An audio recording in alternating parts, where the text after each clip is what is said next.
Yeah, this is a former academy player who claims that he was racially abused by a member of staff as a 16-year-old at the county. He also claims that his race was part of the reason for his release from Yorkshire. He's been inspired to speak out by the bravery shown by Azim Rafiq after this scandal. He opened up to his father, who encouraged him to come forward. Yorkshire have responded to the allegation.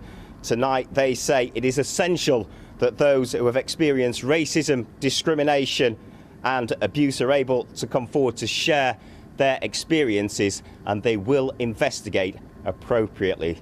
Let's hear what he had to say a little bit earlier on. I felt as though I was kept at distance by the coach at the time. And on one particular occasion, we were playing a home game. I was batting. I played an attacking shot. The ball went up in the air and I got caught out. So I made my way to the dressing room, sat down, taking off my pads and my helmet. And the coach, he came marching through the door.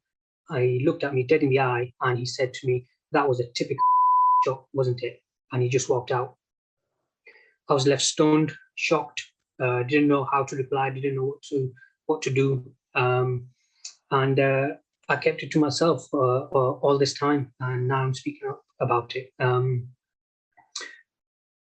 After that incident, I felt I was kept sort of isolated from the coach himself. I felt as though I couldn't really speak out in team meetings.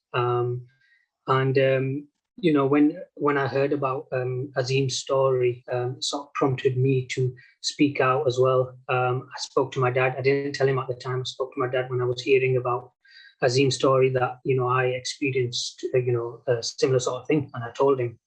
And he said to me, "Well, why didn't you tell me at the time? I would have dealt with the situation at the time."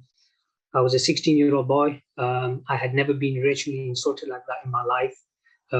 Indirectly or directly. I mean, this was a direct insult. I didn't know what to do. So I told him, and he said to me, "Look, you need to speak out. You need to speak out." And here I am speaking out about the experiences, my experience. You were released from the club after that. Do you think that had anything to do with your race?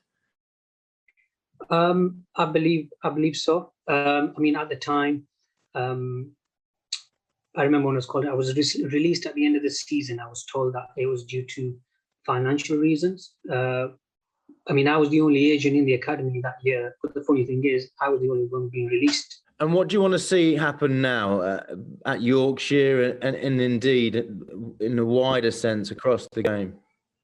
Something needs to be done. I think the ECB have a responsibility to come down on Yorkshire, and I think they need to come down on them harshly because we need to kick racism not only out of cricket but out of all sports. More problems for Yorkshire then, Tim. So I gather there's been more fallout from the Rafiq scandal. What's happened today? Yeah, the England captain, Owen Morgan, is busy, of course, preparing for a World Cup semi-final, but he's had his say today. He says that cricket has been dragged through the mud with this Azim Rafiq scandal, but he's hoping for meaningful and long-lasting change, and he says he's proud of those players who've spoken out. Here we've embraced the diversity within our team. We believe that we have an edge over other teams because of the nature of our changing room and how we embrace different cultures within our changing room. I think this week when guys have spoken about it, either to you guys or within our changing room, I've been extremely proud that guys have been open and honest and spoken about how they feel and the consequence that it might have in the here and now, but realising the bigger picture in things. You know, change is not always easy, whether it's on the field or off the field.